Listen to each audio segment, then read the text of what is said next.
आज़ादी के साथ ही सावरकर को बदनाम करने की साजिश शुरू हो गई थी और अगला नंबर विवेकानंद को भी बदनाम किया जा सकता है इस तरह से। देखिए, जो आरएसएस के सरसंघचालक हैं जनाब मोहन भागवत, वो हमेशा आधा सच और पूरी झूठ बोलते। वो क्या मोहन भागवत साहब इस बात को भी डिनाई कर देंगे कि सरदार वल्लभ भाई पटेल ने ये कहा था कि महात्मा गांधी की हत्या हिंदू महासभा का फाइनेंशियल विंग ने किया, जो दामोदर सावरकर के मातहत काम करता था? ये सरदार पटेल ने कहा और लिखा भी, नंबर 1। दूसरा ये कि क्या वो इस बात का भी इनकार कर देंगे कि justice Kapoor commission of inquiry ने अपनी रिपोर्ट में कहा कि सावरकर महात्मा गांधी की हत्या में कॉम्प्लिसिट है, कॉन्स्पिरेसी का हिस्सा है? तीसरा, क्या वो इस बात का भी इनकार कर देंगे कि सावरकर ने अंग्रेज़ों को कितने माफ़ीनामे के ख़त लिखे, कि ये भी झूठ है? चौथा, क्या मोहन भागवत इस बात का भी इनकार कर देंगे कि 1939 में पूरे देश में आवाज़ चली थी कि पूरे मिनिस्टर रिज़ाइन करेंगे? क्या लिलिंगतो के साथ जाकर सावरकर ने नहीं कहा कि हम रिज़ाइन नहीं करेंगे, और यह कहा था कि हम साथ देंगे? पांचवी बात, क्या मोहन भागवत इस बात का भी इनकार कर देंगे कि सावरकर ने यह कहा था कि हिंदू राजाओं ने मुस्लिम महिलाओं का रेप नहीं किया, रेप करना चाहिए था? छठी बात यह है कि क्या मोहन भागवत इस बात का इनकार कर देंगे कि सावरकर ने पितृभू और पुण्यभू की बात की कि फादरलैंड और होली लैंड? सावरकर तो ये कहते थे कि जो हिंदू है वही इस देश का सिटीजन है, और जो नहीं है वो इस देश का सिटीजन ही नहीं हो सकता, कि फादरलैंड और होली लैंड की उन्होंने बात की। कितने एग्जाम्पल्स हम देंगे जिससे ये बात साबित हो जाती है ये कि ये लोग आज हिस्ट्री को तोड़ मोड़ के पेश कर रहे हैं, और एक वक्त ऐसा आएगा कि अगर ऐसा ही सिलसिला चलता रहा तो महात्मा गांधी को फादर ऑफ द नेशन हटाकर सावरकर को फादर ऑफ द नेशन बना देंगे लोग। जो महात्मा गांधी के मर्डर ट्रायल में एक्यूज था और जस्टिस जी इंक्वायरी में उनको कॉम्प्लिसिट करार दिया गया। कितनी मिसालें देंगे हम, और ये तो झूठ बोल रहे हैं सब इसके बारे में। सर, आप इस बात से इत्तेफाक कि सावरकर दुश्मन नहीं थे मुस्लिमों के, जैसा कि मोहन भागवत साहब ने कहा कि वो उर्दू में पोइट्री करते थे, गज़ल लिखते थे, वो मुसलमानों के दुश्मन नहीं थे, उस तरह से उनको प्रोजेक्ट किया गया। क्या बात है, क्या मजाक है ये कि उस जमाने में तो अगर वो मोहन भागवत अगर पढ़ेंगे, महात्मा गांधी का एफआईआर जो था हत्या का, वो पूरा उर्दू में लिखा गया था। तो क्या कहेंगे फिर, उर्दू में लिखा गया तो क्या बात कर रहे हैं? वो तारीख नहीं पढ़ते, अगर पढ़ के नहीं बोल रहे हैं या नहीं जानते हैं तो हम तो जानते हैं ना।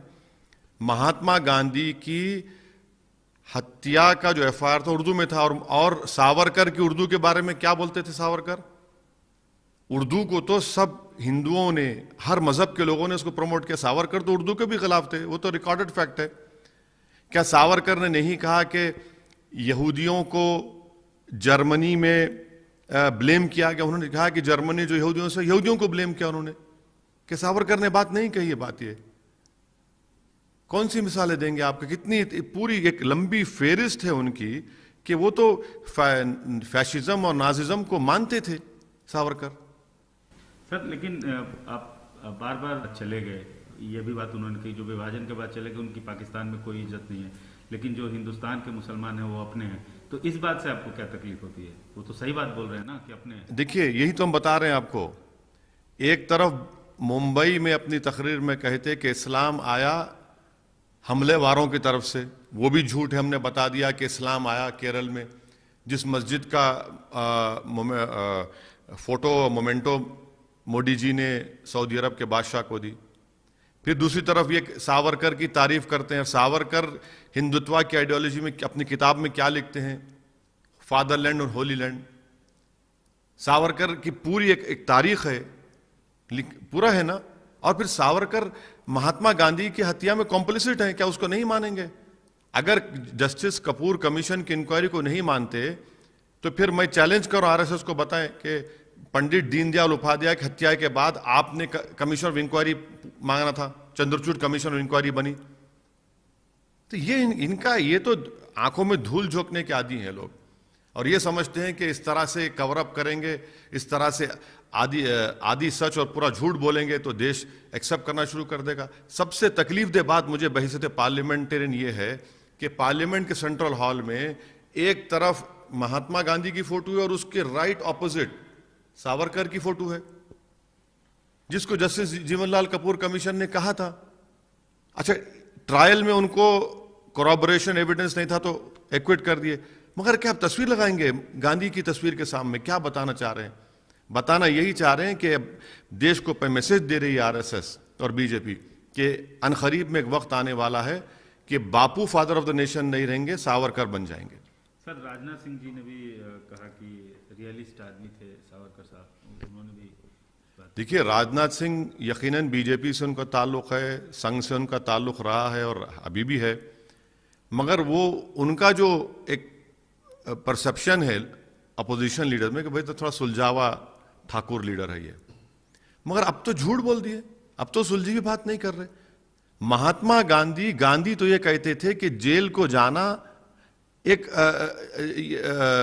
नॉन वायलेंट का रास्ता है, जेल को जाना, और वो शख्स माफीनामा लिखता है अंग्रेजों के लिए, अंग्रेजों से माफीनामा लिखते सावरकर। दूसरे क्यों नहीं लिखे जो काला पानी में थे?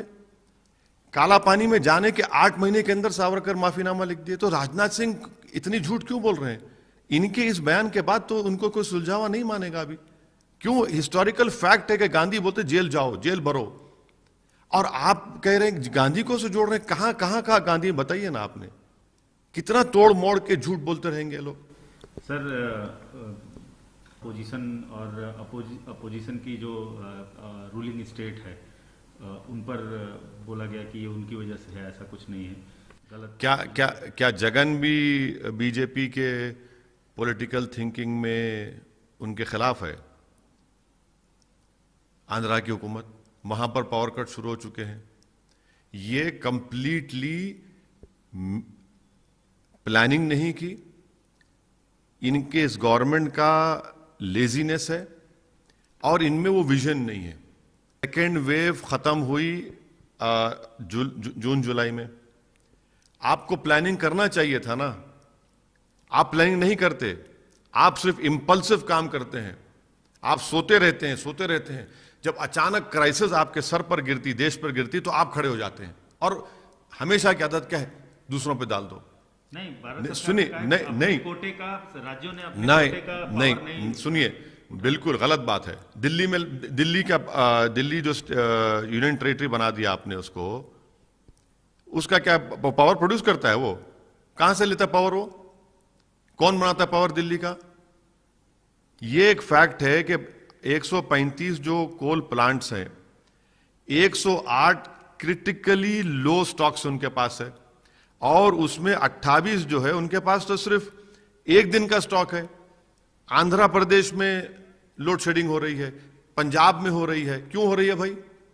आप प्लानिंग ही नहीं करते ना।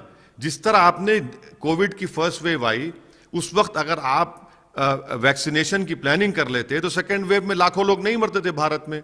तो आप प्लानिंग ही नहीं करते, आप एंटिसिपेट ही नहीं करते, आप में दूरंदेशी नाम की चीज ही नहीं है, आप में विजन ही नहीं है कि जब सेकेंड वेव के बाद जब इकोनॉमी खुलेगी तो जाहिर है पावर की डिमांड बढ़ेगी।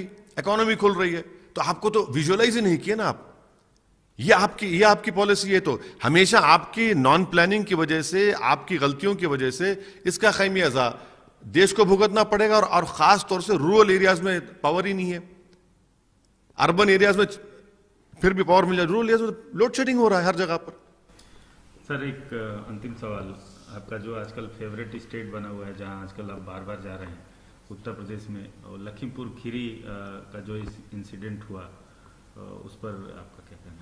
नहीं, यकीनन उत्तर प्रदेश हम भारत का हर चप्पा चप्पा हमारे लिए फेवरेट है। आप क्यों सिर्फ उत्तर प्रदेश को बना रहे हैं?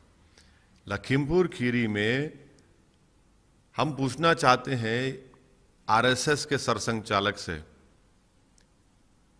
ये क्या बता, इसके बारे में क्या बोलेंगे? जो किसानों को गाड़ी से रौंद दिया गया, गाड़ी से रौंद दिया गया, और मंत्री कहता है कि मेरी गाड़ी है, और मंत्री अभी भी मंत्री बना बैठा रहेगा, और इंसाफ भी होगा। ये सब इंसाफ नहीं होगा। ये आंखों में धूल झोंक रही है योगी सरकार और मोदी सरकार, क्योंकि अक्टूबर 20 को सुप्रीम कोर्ट में ये केस आएगा। आप क्या कर रहे हैं? मंत्री को हटाइए ना। वो लोग कहां हैं? वो जो 2 लोग जिनको किसानों ने पकड़ कर दिया था, आपने उनको अभी तक प्रोड्यूस नहीं किया। तो पूरी तैयारी हो रही है इनको बचाने के लिए, और जब तक वो मंत्री पद पर रहेंगे, मुझे यकीन है कि जो 5 किसान मारे गए, उनसे इंसाफ नहीं होगा।